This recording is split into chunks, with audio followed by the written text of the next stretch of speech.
this short lesson, we're going to talk about reading with expression. When you read with expression, you try to make your voice match what's happening in the story. For example, if a character's angry, then you're going to make your voice sound mad and angry. So, to read with expression, there's a couple of strategies that you can use. You can think about what's happening in the story and ask yourself, how is the character feeling right now?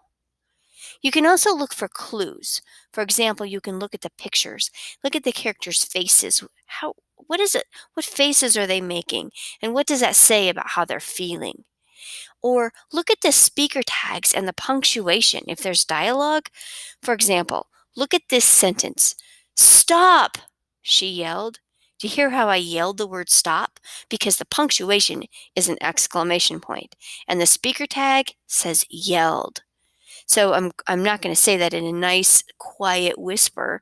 Of course, I'm going to read it with emphasis and I'm yelling it. And then I want to make sure that I'm reading to match the character's feelings. So I'm thinking about what's happening in the story, asking myself how the character's feeling right now. And if I'm not sure, I can look for clues. Clues in the pictures, in the speaker tags, and in the punctuation. And then I'm going to try to read to match the character feelings. Let's try it on this passage from Frog and Toad.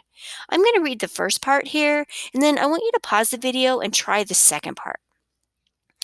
Toad, Toad, shouted Frog. Wake up, it's spring.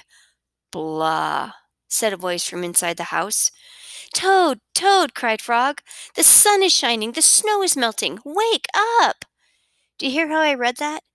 There was a very big difference between the voice that Frog used and the voice that Toad used.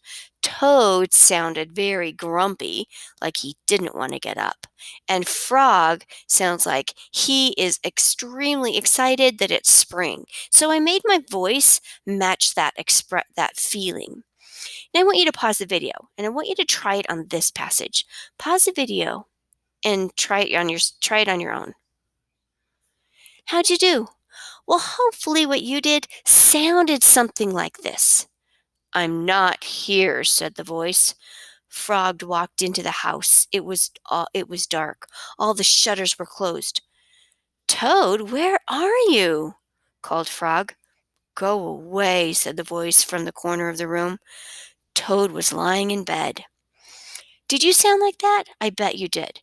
When you got to this question, did your voice change? Did you raise your voice to be a little higher? Because when we ask a question, that's generally what we do. So make sure that when you go out to your independent reading today, you try to read with expression. You think about what's happening in the story.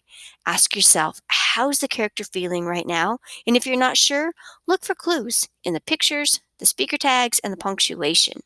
And then read to match the character's feelings. Have fun.